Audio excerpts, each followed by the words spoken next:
Okay, Dougie F, Justin T, Johnny T, time to end the lockdowns. All right, it's beyond absurd now, and I'm not even going to make the freedom argument of like you're curtailing our rights. We all know that argument, or hopefully anyone listening to this knows the argument. Just they're scientifically infeasible these days.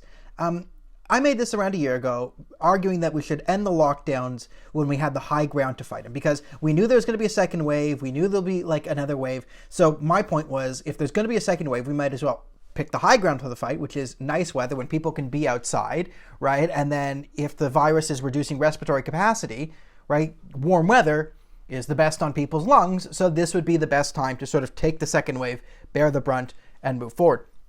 However, we never did that. We kept doing lockdowns and lockdowns and lockdowns, and then the new variant and a new variant and this and this and this and this and this. And then there's always another reason that we can never ever give people freedom.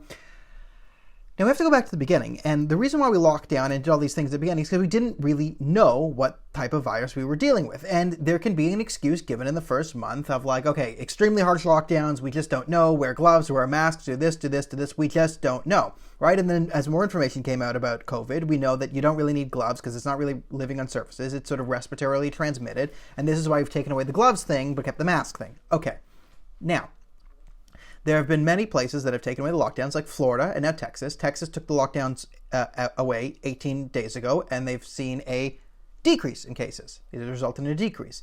Now, how could this be? Now, there actually might be a scientific explanation if you listen to the lab leak hypothesis. So, the original information we're going off of is this came out of a wet market. You know, someone ate a bat, or a bat ate a pangolin ate a bat, people ate the pangolin, didn't cook it well enough, and then boom, coronavirus.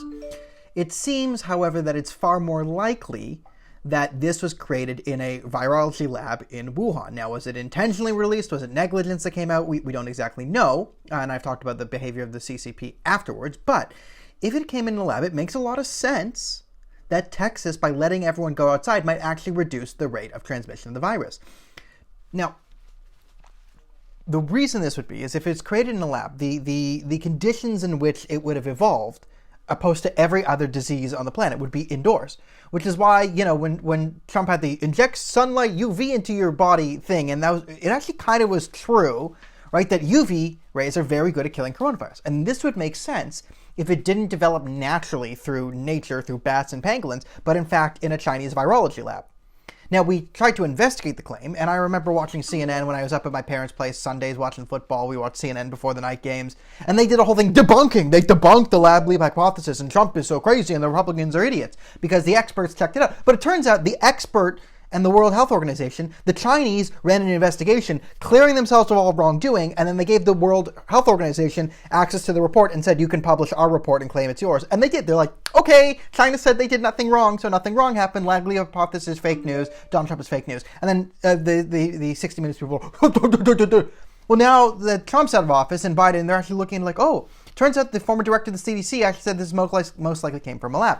Okay, so if this developed in a lab means indoors, maybe, because people can't stay indoors all the time, maybe the most dangerous thing to do is keep people indoors as much as they can in the conditions that the virus was created, therefore most likely to spread.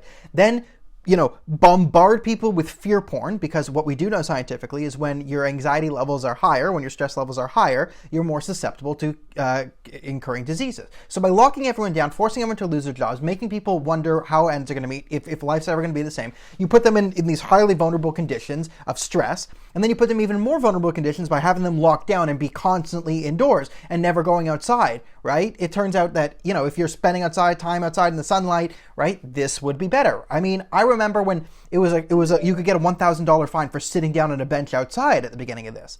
So it's over a year. The lockdowns are put in because no one ever, it was just like the reactionary thing to do.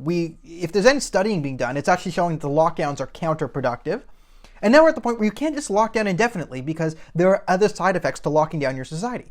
Now, you could get me behind a 1 month of lockdowns when the first, because there's a pandemic and we do not know. But once lockdowns go longer than that, you start to see the side effects and the killer side effects of the lockdowns, right? If people aren't getting cancer screenings, right? How many, people who would have gotten early cancer detection now have mid to late cancer detection, right? How many, if you're reducing the capacity of the medical system to care for every other disease other than coronavirus, well, then more people are going to die of those diseases. And you can't do this for a year. We've done this for a year. We're looking at 2 years now because that's just the way it goes. So, yes, there's a civil liberties component to make an argument for this, and you know it, I know it. Make it yourself. I'm just trying to make the case that there is no, the preliminary scientific data, the first data we're seeing in lockdowns, right? Now that we have a year to look at this, it actually showing that the lockdowns might present the perfect conditions for the coronavirus to spread. So this is why Texas took the lockdowns away.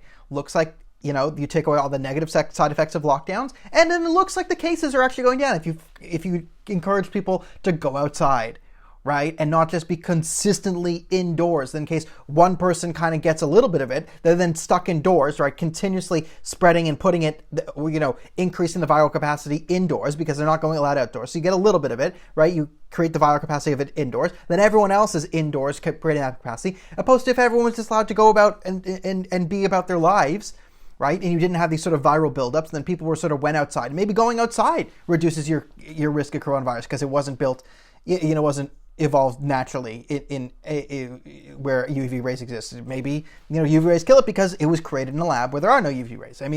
This is the data we're seeing, but no one can ever question the Chinese authorities because they absolutely run our friggin' country. Thanks, Justin Trudeau. And, it's just these fear porn loving, psychotic, elitist leftists who just want lockdowns and lockdowns and lockdowns and just want everyone to be living in fear because I don't know if they get off being like the morally superior. It's just like an anti-Trump thing. Trump didn't want the lockdown, so we're going to lock down ourselves so hard just to prove how noble we are. It's ridiculous. It's getting people killed, and it shows that the believe the science left, it doesn't show. It's one of the 8,000 data points that show that the believe the science left has no interest in science. Zero interest in the actual science, but man,